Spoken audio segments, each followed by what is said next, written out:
Então, galera, estamos de volta. Continuando sobre a questão do nosso desenvolvimento com Python. Aqui eu estou aberto já com a minha janela do VS Code. Ela que a gente vai estar utilizando para fazer os nossos desenvolvimentos aqui durante o curso. Mas isso não impede também que você utilize alguma outra ideia da sua preferência. E é sobre isso que a gente vai falar agora. As IDEs, ou Ambientes de Desenvolvimento. Eu particularmente adoro o VS Code porque é uma plataforma aberta da Microsoft e é gratuita. Então, só isso aí já proporciona, né, um ambiente global, digamos assim, e que é totalmente difundido, né? Hoje as grandes empresas utilizam, desenvolvedores aí do mundo todo, tanto para projetos pessoais quanto acadêmicos ou de outras corporações. Então, o VS Code ele é uma alternativa muito boa, ele é extremamente agradável, então a gente pode adicionar extensões, a gente pode customizar ele para deixar ele mais do nosso jeito. Então, tem uma infinidade de possibilidades que a gente pode fazer com o VS Code. E eu vou estar mostrando aqui para vocês um overview de como que a gente pode utilizar ele para codificar em Python, beleza? Então, essa aqui é a nossa carinha, é a tela inicial do VS Code. Eu vou mostrar para vocês aqui como que faz para baixar? É bem simples, tá? É só entrar no site oficial deles, Visual Studio, já pode ir até direto para o Downloads. E lá a gente consegue fazer o download do VS Code.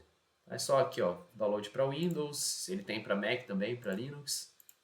E é bem padrão, né? Não foge muito, ele tem a explicação de como fazer, ele vai baixar, né? Só clicar em download e vai instalar. Aqui ele já começou a instalação. Eu não vou mostrar muito mais, né? Mas é bem simples a instalação mesmo. É bem fácil de fazer. É só seguir no passo a passo que você vai conseguir instalar o seu VS Code. Ele já até mesmo mostra algumas extensões, né? Padrões, né? Top extensions. Geralmente são as que mais são utilizadas. O Python aqui como sendo a primeira delas, né? Que é indicada. E ele também tem toda uma documentação muito boa, né? Como eu disse, ele é difundido globalmente, né? Pessoas utilizam ele aí no mundo todo, então tem muita documentação, muita coisa. É bem simples de utilizar. Eu não vou cobrir tudo isso aqui porque não é o intuito de fato das aulas, né? Como tem um caráter bem exploratório, então vocês fiquem à vontade para descobrir ainda mais, né, sobre a IDE ou outras IDEs que eu vou também falar aqui daqui a pouco. Mas o VS Code, ele é isso aí, né? Uma ideia bem completa, mas também que não deixa de ser simples, né? Ele tem bastante coisa, mas é bem simples, é bem intuitivo. Se a gente quiser criar um arquivo, aqui eu já tenho um teste.py, eu vou criar um teste 2. Se a gente colocar, aliás, teste 2 ponto, ele já fala que a gente precisa colocar um nome diferente porque eu preciso colocar uma extensão. Geralmente quando eu coloco um ponto, ele espera que eu coloque a extensão, né, o tipo do arquivo. Então, se eu quero um arquivo do tipo Python, eu vou colocar a extensão .py.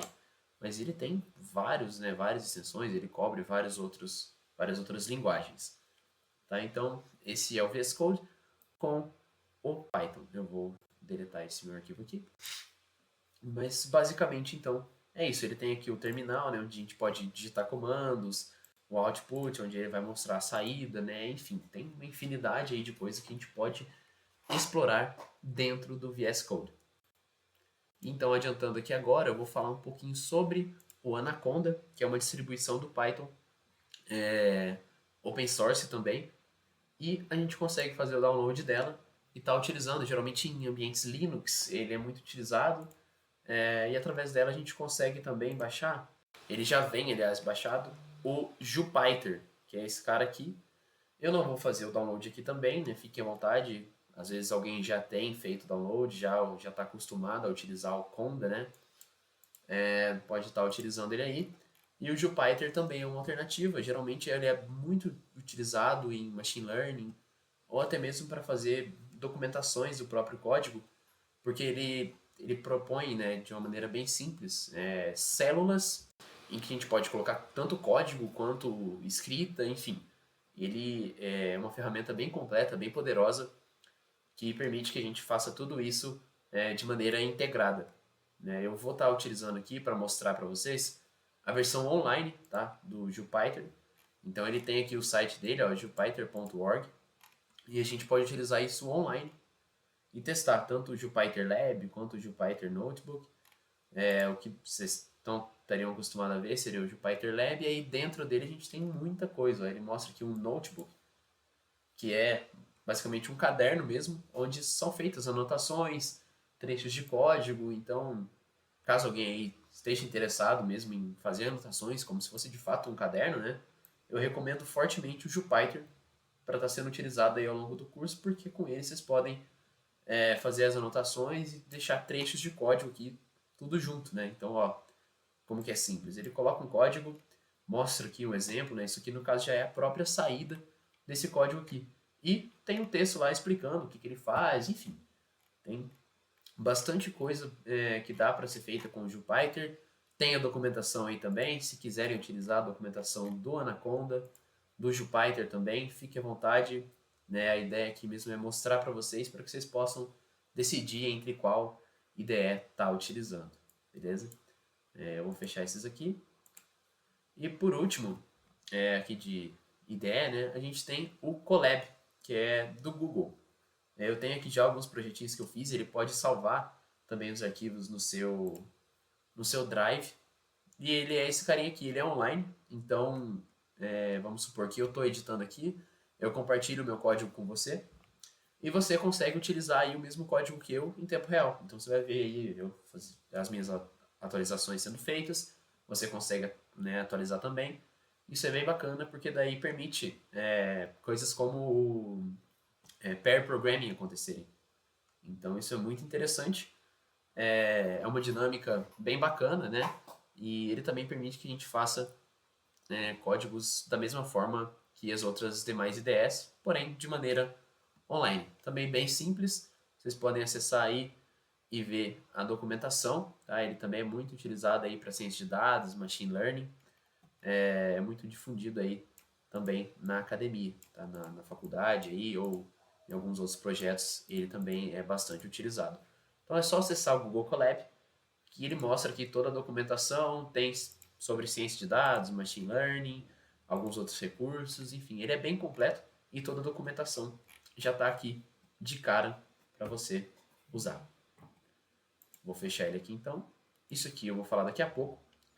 Mas eu quero mostrar uma outra coisa para vocês, que é direto no VS Code, a gente também pode utilizar o Jupyter, tá? O Jupyter Notebook. Lembra que eu comentei que o Jupyter, ele, né, como se fosse um caderno mesmo, onde a gente pode adicionar tanto código quanto texto, fazer anotações, né? E aquela questão que eu tinha comentado também da extensão, do tipo de arquivo. Então aqui eu tenho um teste.py, que no caso é um arquivo do tipo Python. E se eu escrever um teste.ipynb, ele vai entender que é um documento do tipo Jupyter. Então, aqui do mesmo jeito que eu tenho o mesmo código aqui, né, um hello share, se eu executar ele, né, ele mostra aqui para mim, ou se eu executar também no terminal, né, ele mostra aqui o hello share, eu também posso fazer isso no meu Jupyter Notebook. Então aqui, ó, isso aqui que vocês estão vendo, ó, esse quadradinho que está em volta, formando aqui, né, ele está aqui em Python porque é a linguagem que eu selecionei. E se eu rodar a minha célula, ele mostra aqui, ó, hello share. Se eu adicionar mais, né, mais pontos de interrogação, de exclamação, vou salvar, vou executar e aí ele executa. E aí eu posso adicionar tanto código, se eu quiser adicionar de novo aqui, né, um print. Então print hello share 2, né, enfim, ele executa. Se eu quiser adicionar um markdown é linguagem de marcação de texto. Eu posso escrever só um hello aqui. E aí eu posso colocar várias outras. Esse é um título, por exemplo. Se eu salvar. Se eu salvar ele aqui, é para ele ficar no formato. Então, se eu exportar esse aqui, esse arquivo, ele vai mostrar para mim, né, isso aqui no formato de Markdown. Então é bem interessante, né? A gente consegue fazer essa junção, né, tanto do Jupyter. Então, se alguém tiver o VS Code instalado e quiser utilizar, né, o Jupyter Notebook aqui, também pode. tá? É só instalar, dá para instalar a extensão também, mas ele já tem nativo do VS Code. Então é bem simples, dá para utilizar aí tranquilamente, né? E fica uma junção ainda mais poderosa. Você consegue utilizar tantos arquivos em Python diretamente, né? Executar pelo terminal, enfim, todo o potencial do VS Code, aliado aí então com o Jupyter Notebook, certo?